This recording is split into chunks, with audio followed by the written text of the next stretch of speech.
SmackDown ஆரம்பிச்சோன்னே ஃப்ராக்ஸிமம் வராங்க. அவங்க வந்து டாக் டீம் சாம்பியன்ஷிப் மேட்ச் இன்னைக்கு இருக்குது, அதுக்காக வராங்க. அதுக்கப்புறம் ஸ்மாக்டவுனில் பேக் ஸ்டேஜ்லேயே வந்து டேமியன் பிரிஸ்டோ ட்ரீம் மேக்கரையும் அடிச்சிக்கிற காமிக்கிறாங்க. பயங்கரமாக அடிச்சிக்கிறாங்க. அதுக்கப்புறம் மாறி மாறி அடிச்சிக்கிறாங்க. ஒரு கட்டத்தில் வந்து டேமியன் பிரிஸ்டோ பயங்கரமாக டாமினேட் பண்ணிக்கிட்டு இருக்காரு. டாமினேட் பண்ணிக்கிட்டு இருந்த நேரத்தில் WWE பேக் ஸ்டேஜில் உள்ள அஃபிஷியல் டீம்ஸ்லாம் வந்துருவாங்க. வந்து தடுத்து இவங்க ரெண்டு பேரும் இழுப்பாங்க. இழுக்கும்போது அதுக்கப்புறம் தான் ட்ரீம் மேக்கர் பயங்கரமாக அட்டாக் பண்ண ஆரம்பிப்பார். ரெண்டு பேரும் மாறி மாறி அடிச்சிக்க ஆரம்பிப்பாங்க. அப்படியே அங்கேருந்து அவங்க ரெண்டு பேரையும் இழுத்துட்டு போயிடுவாங்க. அதுக்கப்புறம் என்ன நடக்கும்னு கேட்டிங்கன்னா, ரிங்குள்ளே வந்து டிஃப்னி ஷேட்டன் வந்து ஸ்மாக்டவுனை தொடங்கி வைப்பாங்க. அவங்க வந்து பேச ஆரம்பிப்பாங்க. பேச ஆரம்பித்து நான் வந்து சாம்பியனாக இருக்கிறேன், நான் வந்து இப்படிப்பட்ட பேச ஆரம்பித்து கொஞ்ச நேரத்தில் என்ன நடக்கும்னு கேட்டிங்கன்னா, அலெக்சா பிளிக்ஸ் வருவாங்க. அலெக்சா பிளிக்ஸ் வந்து என்ன சொல்லுவாங்கன்னு கேட்டிங்கன்னா, நீ வந்து உன்னோட வாழ்க்கையில் எதையாவது நீ ப்ரே பண்ணி வேண்டிக்க வேண்டிய விஷயம் இருந்துச்சுன்னா வேண்டிக்கோ, நான் வந்து இந்த பிரீஃப் கேஸில் ஜெயிக்கக்கூடாதுன்னு.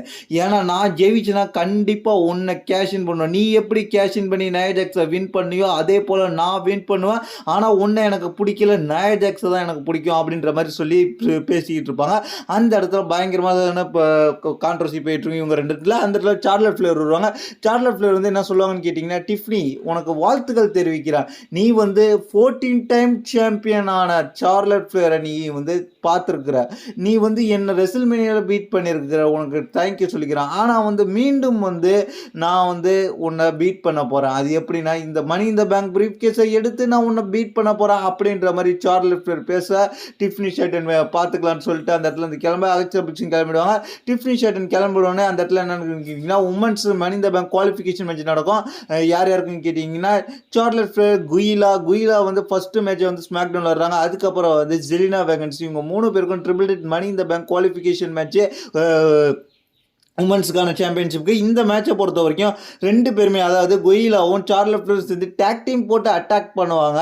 யாருன்னு கேட்டிங்கன்னா செலினா வேகன்ஸை. இந்த இது கொஞ்சம் பயங்கரமாக இருந்துச்சு. அதுக்கப்புறம் என்ன நடக்கும்னு கேட்டிங்கன்னா, 3 பேருமே அடிச்சிக்க ஆரம்பிப்பாங்க. இந்த மேட்சை பொறுத்த வரைக்கும் யார் வின் பண்ணான்னு கேட்டிங்கன்னா, குயிலா வந்து ஸ்மாக் டவுனில் ஃபர்ஸ்ட் மேட்ச் விளையாண்டு ஃபர்ஸ்ட் மேட்ச் வின் பண்ணிட்டாங்க. வின் பண்ணி அது மணி இந்த பேங்க் லேடர் மேட்ச்சில் வின் பண்ணி அந்த பிரீஃப் கேஸ்க்கான குவாலிஃபிகேஷன் மேட்ச்சில் செலக்ட் ஆகிடுவாங்க. அதுக்கப்புறம் என்ன நடக்கும்னு கேட்டிங்கன்னா, பேக் ஸ்டேஜில் என்ன நடக்கும்னு கேட்டிங்கன்னா, தோத்துட்டு வந்த செலினா வேகன்ஸை செல்சி கிரீனும் அவங்க டீமும் வந்து கிண்டல் பண்ணுவாங்க, அட்டாக் பண்ண முடிச்சுடுவாங்க. அவங்களுக்கு சப்போர்ட்டாக மிச்சினும் பீஃபேப்பும் வந்து ஹெல்ப் பண்ணுவாங்க. அதுக்கப்புறம் என்ன நடக்கும்னு கேட்டிங்கன்னா, இங்கே ரிங்கில் வந்து ஒரு டேக் டீம் டிவிஷனில் ஒரு மேட்ச் நடக்கும். இந்த மேட்ச் யார் யாருக்குன்னு கேட்டிங்கன்னா, Tommaso Ciampa versus Motor city Machine கன்ஸில் ஒரு மெம்பருக்கும் நடக்கும். இந்த மேட்சை பொறுத்த வரைக்கும் என்ன நடக்கும்னு கேட்டிங்கன்னா, டொமசோ சாம்பா ஒரு கட்டத்தில் காலில் அடிபட்டுன்ற மாதிரி தடுமாறிக்கிட்டு இருப்பார்.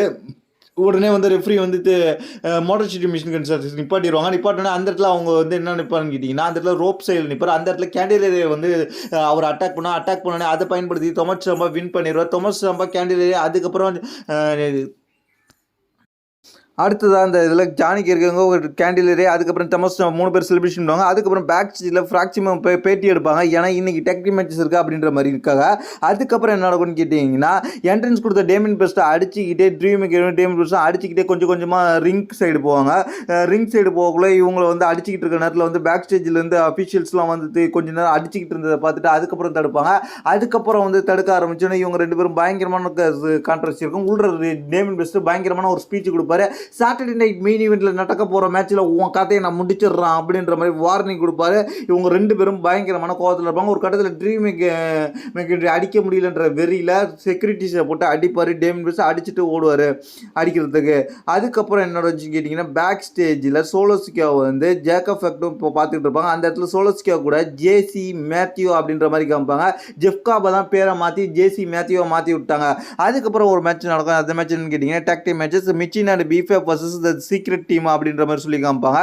அதுக்கப்புறம் சார்லட் ஃப்ளேரை வந்து அலெக்சா பிளிக்ஸ் ரிட்டர்ன் பண்ணிட்டு இருப்பாங்க. அதுக்கப்புறம் வந்து இந்த மேட்ச் நடக்கும். இந்த மேட்ச் வந்து மிச்சின் அண்ட் பீஃபேப் வந்து வின் பண்ணுறதுக்கு செலினா வேகன்ஸ் சப்போர்ட் பண்ணுவாங்க. ஏன்னா செல்சி கிரீன் வந்து இந்த மேட்ச்சில் வந்து இன்டர்ஃபியர் ஆகிறதுக்கு அவங்க டீமுக்கு சப்போர்ட் பண்ணுற நேரத்தில் இந்த நேரத்தில் வந்து செலினா வேகன்ஸ் வந்து இவங்க மிச்சினுக்கும் பீஃபேப்புக்கும் சப்போர்ட் பண்ணிடுவாங்க.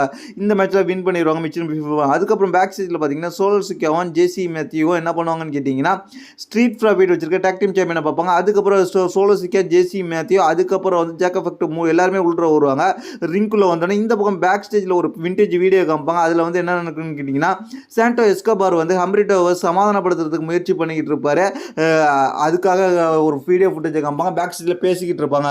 ஒரு பார்ட்டி மாதிரி நடக்கும். அதுக்கப்புறம் என்ன நடக்குன்னு கேட்டிங்கன்னா, இந்த ரே ஃபினிக்ஸ் வந்து ஜிம்மி யூசோவை என்கரேஜ் பண்ணி ஒரு மேட்ச் விளையாட வைப்பார். அந்த மேட்ச் என்ன மேட்ச்னு கேட்டிங்கன்னா Rey Fenix and Jimmy Uso versus அதுக்கப்புறம் வந்து ஜாக்கப் ஃபேக்டோ அண்ட் டேசி மேத்யூ இவங்களுக்குள்ள ஒரு டேக் டீம் மேட்சஸ் நடக்கும். இந்த மேட்சஸை பொறுத்த வரைக்கும் என்ன நடக்கும்னு கேட்டிங்கன்னா சோலோ சிக்கா உதவியோட இந்த மேட்ச்சில் வந்து ஜாக்கப் ஃபேக்டோ அண்ட் ஜேசி மேத்யூ இந்த மேட்ச்சில் வின் பண்ணிடுவாங்க. ஆனால் பர்ஃபார்மன்ஸை பொறுத்த வரைக்கும் இந்த மேட்ச்சில் வந்து நல்ல பர்ஃபார்மன்ஸும் கொடுத்தாங்க. யாருன்னு கேட்டிங்கன்னா Rey Fenix and ray Phoenix இதில் பர்ஃபார்மன்ஸ் கொஞ்சம் பயங்கரமாக இருந்துச்சு. பார்க்குறதுக்கு கொஞ்சம் இன்ட்ரெஸ்டான மேட்சாக தான் இருந்துச்சு.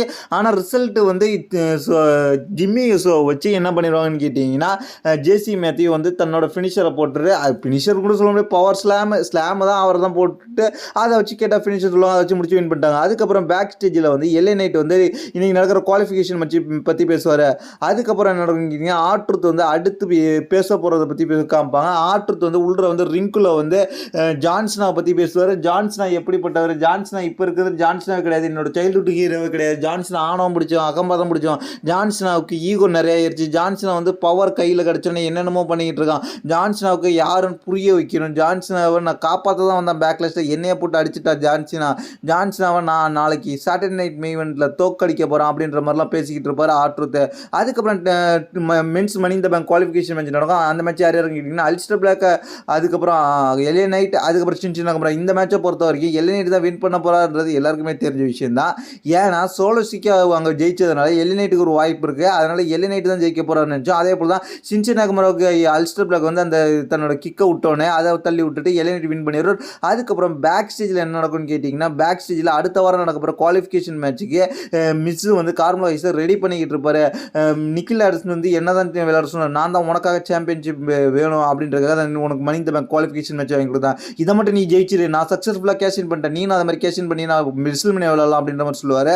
அதுக்கப்புறம் என்ன நடக்குன்னா பேக் ஸ்டேஜில் பிளட் லைன் ஒட்டுமொத்தமாக நின்று பேசிக்கிட்டு இருப்பாங்க. அந்த இடத்துல வந்து நிக்கில் ஆடர்சன் சொல்லுவார், ஸோ ஜாக்கப் ஃபேக்டோ நான் நாளைக்கு நடக்க போகிற அடுத்த வாரம் நடக்க போகிற மணி இந்த பேங்க் குவாலிஃபிகேஷன் மேட்ச்சில் நீ இருக்கிற அப்படின்ற மாதிரி சொல்லுவார். அதுக்கப்புறம் வந்து அது உள்ளுக்குள்ளே கொஞ்சம் வந்து சோல்ஸுக்கு காண்டை ஏற்படுத்தினாலும் இல்லை வெளியே காட்ட முடியாமல் சந்தோஷமாக பேசிட்டு சமாளிச்சுட்டு போயிடுவார். ஜாக்கப் ஃபேக்டோ சோலோ உன்னை நான் லவ் பண்ணுறேன் அப்படின்ற மாதிரி சொல்லிவிட்டு அந்த இடத்துலேருந்து கிளம்புவாங்க. அடுத்ததாக என்ன நடக்குன்னு பெனிகே பிளேயர் ரிட்டன் வர போகிறாங்கன்னு சொல்லி ஒரு விண்டேஜ் வீடியோ காமிப்பாங்க. பெனிகே பிளேயர் இன்டர்வியூ எடுத்த வீடியோவை, அந்த வீடியோவில் பெனிகே பிளேயர் வந்து சென்டிமெண்ட்லாம் காமிப்பாங்க. அதாவது அவங்களுக்கும் ஜேடுக்கு நடந்தது, நயோமிக்கு நடந்தது எல்லாத்தையும் காமிப்பாங்க. அதுக்கப்புறம் வந்து மெயின் ஈவெண்ட் மேட்ச் நடக்கும். மெயின் ஈவெண்ட்டில் டேக் டீம் சாம்பியன்ஷிப் மேட்ச் நடந்துச்சு. அந்த மேட்ச் யார் இறங்கிங்கன்னா ஸ்ட்ரீட் ப்ராஃபிட் வர்சஸ் ஃப்ராக்ஸிம் வந்து என்எக்ஸ்லேருந்து வந்து கொஞ்ச நாள்லேயே வந்து டேக் டீம் சாம்பியன்ஷிப் மேட்ச் விளையாடுற லெவலுக்கு பர்ஃபார்மன்ஸ் பண்ண ஆரம்பித்தாங்க. அந்த மேட்ச் அவங்களுக்கு கிடச்சிச்சு. அதுக்கான மேட்ச்சில் வந்து ரெண்டு டீமும் நல்லாவே பர்ஃபார்மன்ஸ் பண்ணாங்க. ஒரு கட்டத்தில் மாண்டஸ்க்கு வந்து உங்களோட டேக் டீம் ஃபினிஷரை போட்டோன்னே கூட அதுலேருந்து எஸ்கேப் பின் கட் பண்ணார், கிக் அவுட் பண்ணார். இந்த மூமெண்ட்லாம் பயங்கரமாக இருந்துச்சு. அதுக்கப்புறம் என்ன நடந்துச்சுன்னா இந்த மேட்சை டிஸ்ட்ராக்ட் பண்ணுறதுக்காக டை டீம் உள்ள வராங்க. டை டீமில் 3 பேருமே வராங்க.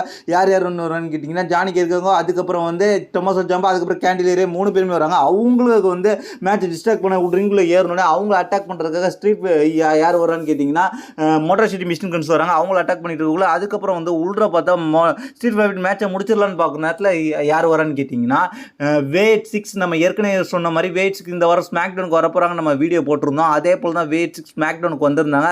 ஸ்மாக்டவுனுக்கு வந்திருந்தது மட்டும் இல்லாமல் ஒட்டுமொத்தமான டேக் டீம் டிவிஷனையும் போட்டு அட்டாக் பண்ண ஆரம்பிச்சிட்டாங்க. அதாவது டை team, motor city machine gun, சீட் ப்ராஃபிட், அதுக்கப்புறம் வந்து ஃப்ராக்ஸிம் எல்லாருமே போட்டு அட்டாக் பண்ண ஆரம்பிச்சிட்டாங்க.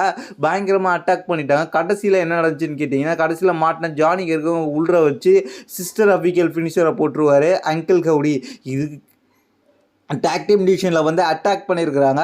அடுத்து என்ன பண்ண போகிறாங்கன்றது தெரியல, பொறுத்து இந்த மகனும். இதுதான் இந்த வாரம் ஸ்மாக் டவுனில் நடந்துச்சு. இதை பற்றி உங்களோட கருத்து கீழே உள்ள கமெண்ட்ஸ் பண்ணுங்க. தேங்க்ஸ் ஃபார் வாட்சிங்.